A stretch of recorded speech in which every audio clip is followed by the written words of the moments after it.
few times I've had a chance to play in something longer, one of the things that's interesting, on the one hand, you get that great sense of recurrence, right? You get the bad guy who, you know, oh, I thought we killed this guy, but he came back, and that's classic, it's cinematic.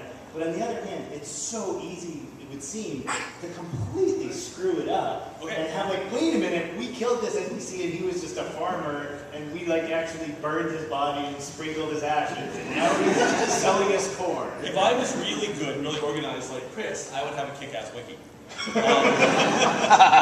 What I have instead is Dorian Hart, who has we have a series of threads over at Emerald where we are tracking on, we're analyzing on a game-by-game basis, kind of doing a quick analysis of what happens each game. When you say analyze, do you mean like, well, we really screwed this part up, like that kind of thing? It's more, well, for 4th edition I started because I was more interested in it being much more of a tactical game, how the tactics actually played out. So I started it more as a tactical analysis, though it also covers a plot summary, which I guess is probably more useful for Kevin in some sense. But one of the things, just continuity-wise, I find extensive note-keeping is quite critical to me, since my memory doesn't usually go back more than about 4 months from now. But I write everything down, I make a little story out of it, and I lucked into having a particular fan on the Emerald who has compiled like 1,000 pages into a beautiful PDF, and I can sit and search that while I prep for my game, which I do. It is absolutely invaluable. So if I'm worried about someone that I killed 7 years ago and reintroducing them, I can do a search on their name in 5 minutes and learn everything I need to know. So the answer is slavery. Yeah. He's in Australia, so I don't think it's technically slavery. One other thing is that I record all of my games. So really? I can, yes. Like with an audio recorder? Yeah, with an audio recorder. So I can go back, or if I'm writing it up for a story hour, I can notes, I can go back and check. Huh.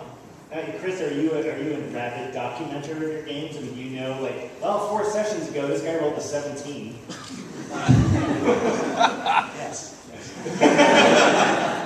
I document all, when I start a session of my game, the first thing I do while the characters or the players are eating their food or crapping all over each other's die rolls from the previous week. Basically, I'm taking notes.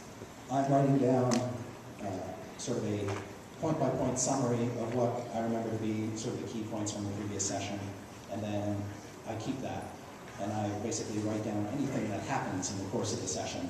If a character hides something somewhere, puts something in a bag of holding for later, presumably, anything like that, I just keep an eye on during the game. So I have that, and I just keep it in the binder. I keep all those notes. So when somebody asks, what did we do with that statuette that we have to give to this guy now to prove that we did X, or that we have to throw into the lava to destroy this demon, I can track that easily that way. What about you? I think the opposite. Which is nothing? Yeah.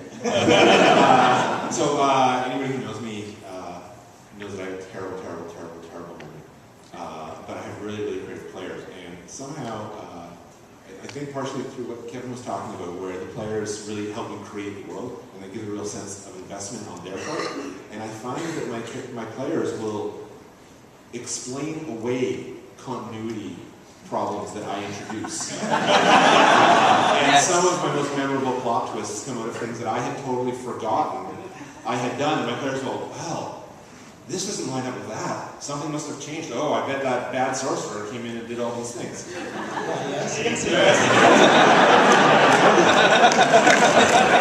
then I was like a genius.